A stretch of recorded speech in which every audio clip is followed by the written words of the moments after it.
महोदय शाह जी अब तक 3 बार मेरे पास आए। पहली बार आए तो लगभग 75 मिनटों तक पूरी में बैठे थे।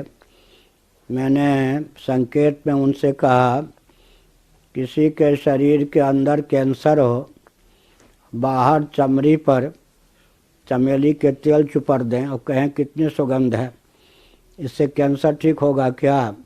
गंगा का शिरोभाग, सिर का हिस्सा उत्तराखंड में है, ठीक है। वहीं नहर परियोजना, बांध परियोजना, विद्युत परियोजना, सुरंग परियोजना के माध्यम से गंगा विलुप्त की जा चुकी है और गंगा 2525 किलोमीटर की लंबाई में है। चौड़ाई प्रतिदिन प्रतिक्षण कम किए जा रहे हैं। और इधर ले लीजिए, गंगा आजकल भौगोलिक दृष्टि से विभाजन को ले लें राजनीतिक ढंग से तो 5 प्रांतों में प्रवाहित है।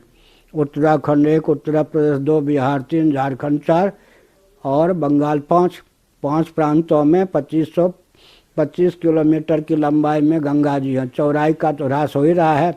नीचे की सारी गंदगी गंगा जी को प्राप्त हो रही है। फिर यमुना जो हिमाचल उत्तराखंड से हिमाचल की ओर से आके, हरियाणा की ओर से आके, दिल्ली की ओर से आकर के उत्तर प्रदेश में प्रयाग में मिलती है, तो वहाँ दिल्ली की गंदगी, वृंदावन की गंदगी, मथुरा की गंदगी, आगरा की गंदगी, इटावा की गंदगी, इन सब को लेकर यमुना जी आ जाती हैं प्रयाग में।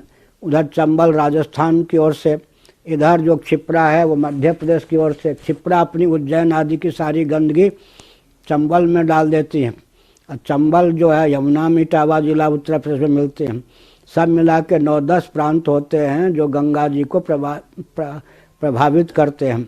ऐसी स्थिति में जो गंगा जी के मौलिक स्वरूप को विलुप्त किया जा चुका है, अब उसके सफाई की जो बात करते हैं उससे तो क्या, वो तो ऊपरी चीज़ें हैं, दिखावा के लिए छल है। कम से कम इतना तो सरकार करे कि इंदिरा गांधी ने विरोध के चलते टिहरी डैम की योजना को क्रियान्वित नहीं किया। राजीव गांधी जी ने रूस के पैसे प्राप्त करके, रूस से रुपये प्राप्त करके टिहरी बांध की योजना क्रियान्वित की। आजकल के जो विशेषज्ञ, जिन लोगों ने टिहरी बांध बनाने में इंजीनियर होने की भूमिका प्रस्तुत की, उन सबसे भी मेरी बात हुई है। टिहरी बांध से लाभ अगर 2% है तो हानि 98% है। तो बुद्धिपूर्वक उस योजना को, परियोजना को निरस्त सरकार करे तो कम से कम गंगा की अविरलता, निर्मलता 40-50% तो एक ही परियोजना को, जिससे हानि ही हानि है।